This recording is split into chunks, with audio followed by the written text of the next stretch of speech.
Assalamualaikum warahmatullahi wabarakatuh. Alhamdulillahi rabbil alamin, wassalatu wassalamu ala asyrafil anbiya'i wal mursalin sayyidina maulana Muhammadin wa ala alihi wa sahbihi ajma'in, amma ba'd. Puji dan syukur kita panjatkan kehadirat Allah Subhanahu wa taala yang mana berkat karunia-Nya kita masih diberikan kesehatan dan juga kita dapat bertemu kembali walaupun secara online. Salawat serta salam tak lupa pula kita haturkan kepada junjungan kita baginda Nabi besar Muhammad sallallahu alaihi wasallam. Allahumma salli ala Muhammad wa ala ali sayyidina Muhammad. Yang terhormat Ibu Anissa Rahmah MPD selaku dosen pengampu mata kuliah Psikologi Perkembangan Anak, dan juga teman-teman sekalian yang insya Allah dirahmati oleh Allah dimanapun kalian berada. Pada kesempatan yang berbahagia kali ini, kami dari kelompok 6 yang beranggotakan Anissa Rahmi dan Putri Nilam Cahaya, saya sendiri, akan mempresentasikan hasil dari diskusi kami, yaitu tentang perkembangan moral anak. Bismillahirrahmanirrahim. Di sini saya akan menjelaskan tentang pengertian perkembangan moral. Yang pertama yaitu pengertian moral. Secara etimologi, moral berasal dari bahasa Latin, yakni mos atau jamak dari mores yang berarti kebiasaan, adat atau adat. Adapun dalam bahasa Yunani, moral itu berarti etos. Secara umum, pengertian moral adalah suatu hukum tentang perilaku yang diterapkan kepada masing-masing individu dalam bersosialisasi dengan sesamanya, sehingga terbentuk perilaku hormat saling menghormati. Dalam bahasa Indonesia sendiri, moral berarti aturan kesusilaan atau istilah yang digunakan untuk menentukan batasan dari sifat, kehendak, pendapat atau batasan perbuatan yang secara layak dapat dikatakan benar, salah, baik ataupun buruk. Seseorang dikatakan bermoral jika orang tersebut mematuhi atau menjalankan nilai-nilai dan norma-norma yang ada di masyarakat. Selanjutnya yaitu pengertian moral menurut para ahli. Dalam membahas pengertian moral itu sendiri, ada baiknya kita melihat para ahli mengemukakan pendapatnya, yaitu tentang moral. Nah, berikut pemaparan para ahli tentang moral. Di antaranya yang pertama, menurut Merriam-Webster, moral itu adalah mengenai hubungan dengan apa yang benar dan salah dalam perilaku manusia, dianggap benar dan baik oleh kebanyakan orang sesuai dengan standar perilaku yang tepat pada kelompok atau masyarakat tersebut. Yang kedua, menurut Kamus Psikologi, pengertian moral adalah mengacu pada akhlak yang sesuai dengan peraturan sosial atau menyangkut hukum atau adat kebiasaan yang mengatur tingkah laku. Yang ketiga yaitu menurut Harlock, definisi moral adalah perilaku yang sesuai dengan kode moral kelompok sosial. Moral sendiri berarti tata cara, kebiasaan, dan adat. Perilaku moral dikendalikan oleh konsep-konsep moral atau peraturan perilaku yang telah menjadi kebiasaan bagi anggota suatu budaya. Nah, itulah tadi beberapa pendapat para ahli tentang pengertian moral. Ada banyak lagi sebenarnya, tapi silahkan kalian baca di makalah. Yang ketiga yaitu jenis-jenis moral. Moral itu sendiri memiliki beberapa jenis, di antaranya antara lain yang pertama adalah moral ketuhanan, yaitu moral yang di dalamnya itu terdapat segala sesuatu yang berhubungan dengan tingkat religius atau keagamaan seseorang berdasarkan pada ajaran agama tertentu serta pengaruhnya pada diri seseorang. Moral ketuhanan diwujudkan dengan cara yaitu menghargai orang lain, hidup rukun dengan sesama, baik itu sesama agama ataupun berbeda agama, serta cara bertoleransi. Yang kedua yaitu moral ideologi dan filsafat. Moral ideologi dan filsafat adalah segala hal yang berkaitan dengan loyalitas terhadap cita-cita bangsa dan negara serta semangat kebangsaan yang dimiliki.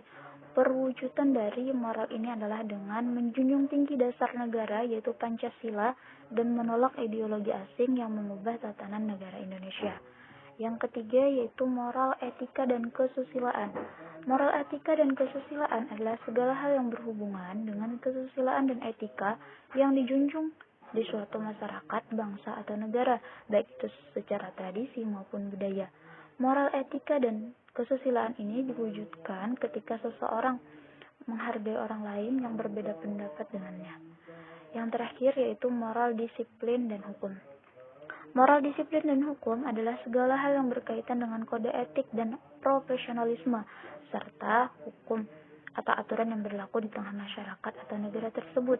Perwujudan dari moral ini yaitu dengan melakukan kegiatan sesuai dengan aturan yang berlaku, seperti menggunakan perlengkapan berkendara lengkap sesuai dengan aturan hukum lalu lintas berkendara.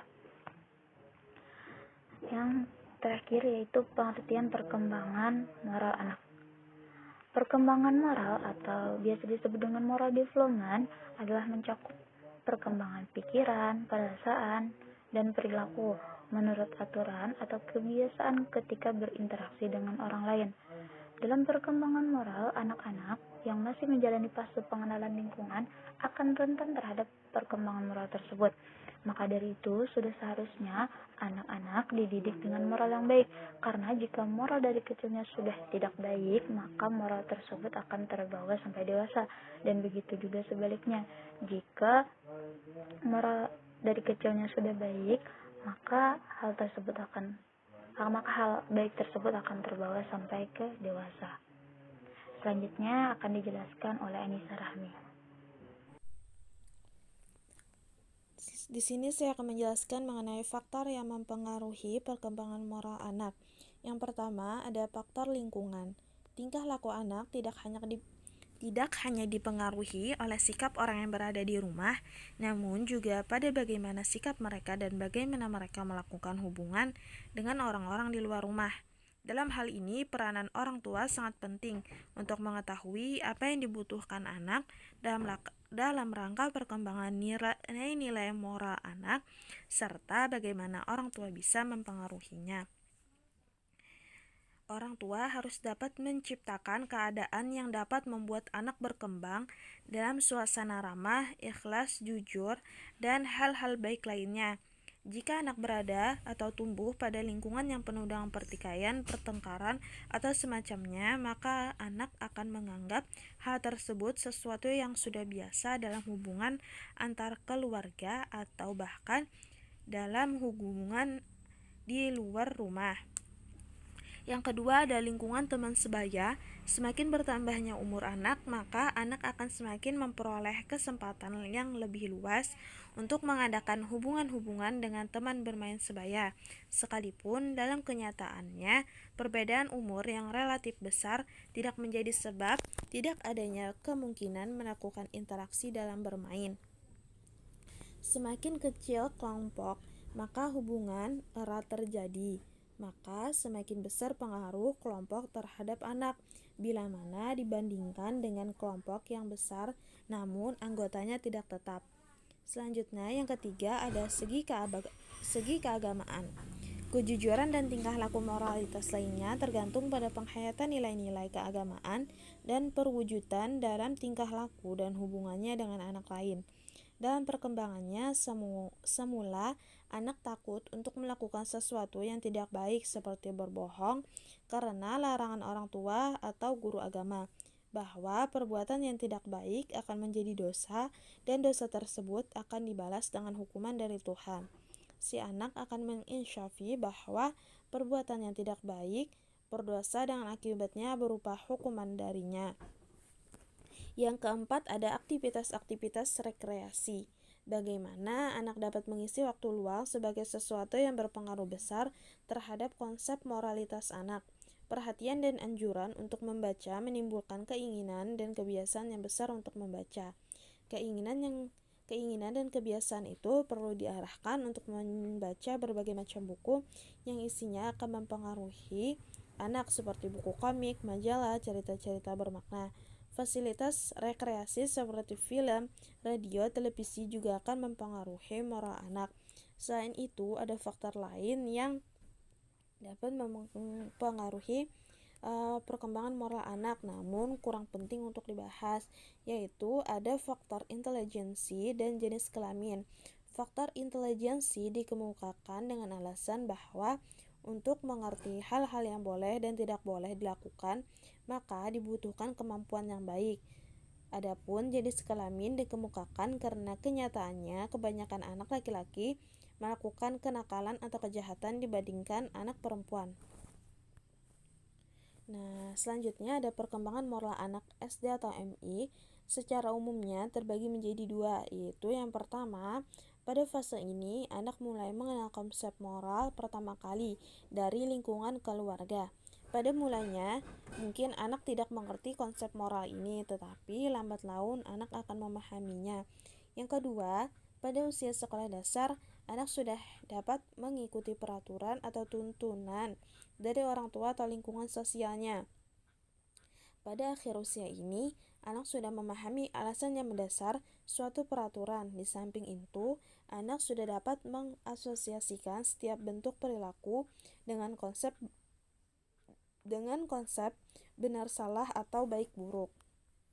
Selanjutnya ada perkembangan moral menurut Kohlberg.